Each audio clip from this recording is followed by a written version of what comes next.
بسم اللہ الرحمن الرحیم۔ اللہم صلی علی محمد وعلی آل محمد کما صلیت علی ابراہیم وعلی آل ابراہیم انک حمید مجید۔ اللہم بارک علی محمد وعلی آل محمد کما بارکت علی ابراہیم وعلی آل ابراہیم انک حمید مجید۔ رب اشرح لی صدری ویسر لی امری واحلل عقدۃ من لسانی یفقہوا قولی۔ عید الاضحیٰ کا مہینہ 9، 10، 11، 12، 13 تاریخیں، ایام تشریق، قربانی کا دن اور حج کے ایام، سب کا مقصد صرف اللہ کی رضا۔ بات یہاں سے شروع کرتے ہیں۔ قرآن مقدس میں سورہ ابراہیم، سیدنا حضرت ابراہیم علیہ السلام کی زندگی کے تمام تر واقعات، اور ہم اگر غور کریں ہم جانتے ہی ہیں جتنی بڑی قربانی سیدنا حضرت ابراہیم علیہ السلام نے اللہ کی رضا کے لیے اللہ کی بارگاہ میں پیش کی، اتنی بڑی قربانی شاید اللہ نے کسی سے نہیں مانگی۔ ہم سب جانتے ہیں حضرت اسماعیل علیہ السلام کی قربانی اللہ رب العزت نے اپنے خلیل سے مانگی تھی۔ ابراہیم خلیل اللہ ہم جانتے ہی ہیں، ان کا لقب ہے۔ یہاں سے بات کی عظمت کا پتہ چلتا ہے کہ اس دن سے لے کے آج تک اور قیامت تک وہ تمام ارکان، وہ تمام کام جو سیدنا حضرت ابراہیم علیہ السلام، حضرت اسماعیل علیہ السلام اور حضرت اسماعیل کی والدہ ماجدہ حضرت ہاجرہ علیہ السلام کے ذریعے سے ہوئے، اللہ رب العزت نے قیامت تک وہ تمام کام تمام امت کے مسلمانوں پر حج کے ارکان کی شکل میں فرض کر دیے۔ ہم جانتے ہی ہیں، ہم دیکھیں، غور کریں، جو لوگ جن کو اللہ رب العزت اپنے گھر میں بلا لیتا ہے وہ خوش نصیب ترین لوگ جانتے ہیں۔ سعی ہو، زمزم ہو، رمی ہو، طواف ہو، تمام تر وہی کام ہیں جو حضرت ابراہیم علیہ السلام کی زندگی سے اور اس مخصوص واقعے سے وابستہ ہیں۔ وہ تمام واقعات سب لوگ جانتے ہیں، وہ بتانا یہاں مقصد نہیں ہے، یہ تھوڑی سی ایک تمہید تھی ذہن کو اللہ کی رضا کی قربانی کی طرف تیار کرنے کے لیے۔ مقصد بتانا یہاں صرف یہ ہے کہ یہ جو آج کل ایام تشریق چل رہے ہیں، جنہیں 9 ذی الحجہ سے شروع ہونا ہوتا ہے، اور خاص کر جو ہم 9 کی فجر سے اور 13 تاریخ کی عصر تک تکبیر پڑھتے ہیں۔ کیا تکبیر؟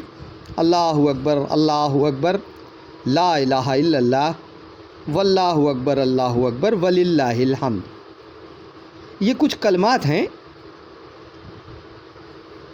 آسان سے کلمات ہیں، لیکن ان کے پیچھے مقصد کتنا بڑا ہے، اور یہ کلمات اصل میں ہیں کیا، ٹرانسلیشن کی نظر سے نہیں بلکہ پس منظر کی نظر سے کیا ہیں یہ کلمات۔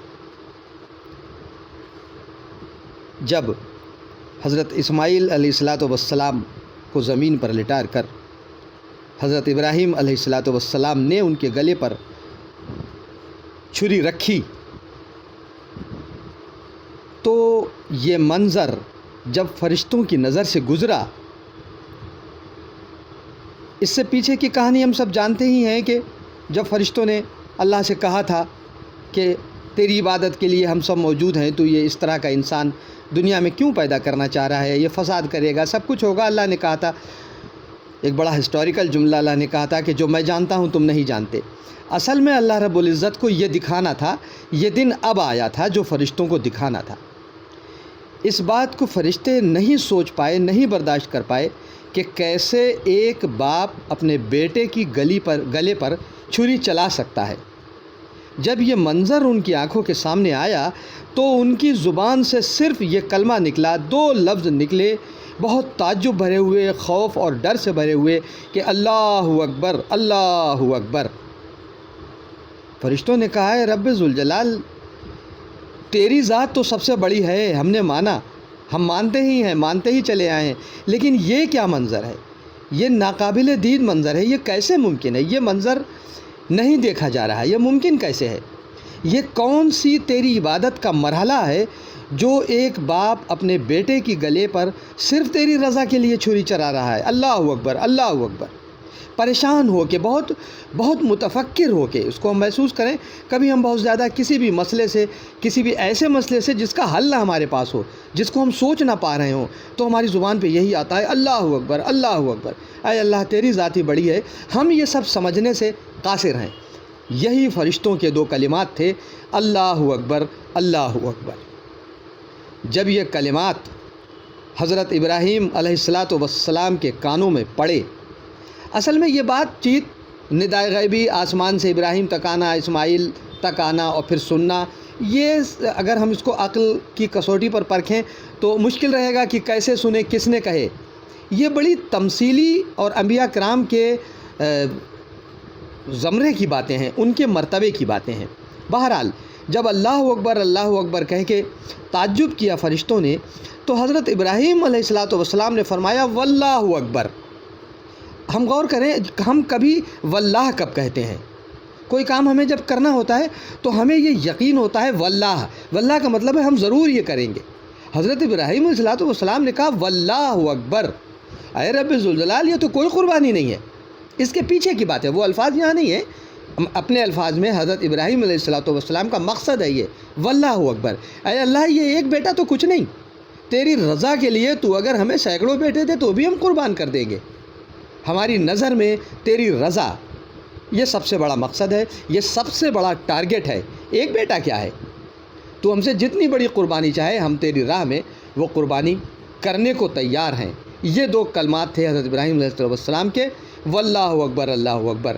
یہ بات چیت فرشتوں اور ابراہیم علیہ السلام کی جب چھری کے نیچے لیٹے ہوئے حضرت اسماعیل علیہ السلام، انہیں اندازہ تو پہلے ہی تھا کہ قربانی کے لیے باپ لے جا رہے ہیں، راستے میں سارے معاملات شیطان کے ہو ہی چکے تھے، وہ سب یہ جانتے تھے، لیکن بہرحال وہ بھی نبی ہی تھے، ہونا تھا نبی ان کو، تو انہیں معلوم تھا کہ یہ قربانی ہے۔ انہوں نے اپنے باپ سے کہا تھا کہ آپ بالکل بے فکر نہ رہیں، اللہ کی راہ میں جو اللہ نے کہا ہے وہ کام کریں۔